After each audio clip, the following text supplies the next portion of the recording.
تفسیر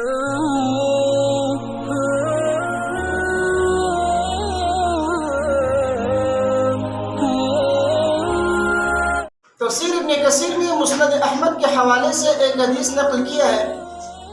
فرماتے ہیں کہ انسان جب گھر سے نکلتا ہے تو اس کے دروازے پر دو جھنڈے ہوتے ہیں، ایک فرشتے کے ہاتھ میں اور دوسرا جو ہے شیطان کے ہاتھ میں. اگر یہ شخص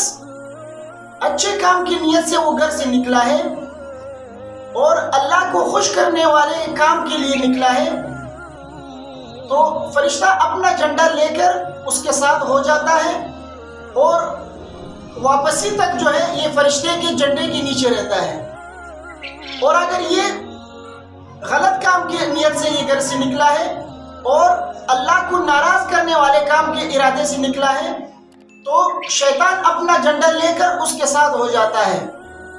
اور گھر واپسی تک جو ہے یہ شیطان کے جھنڈے کے نیچے رہتا ہے.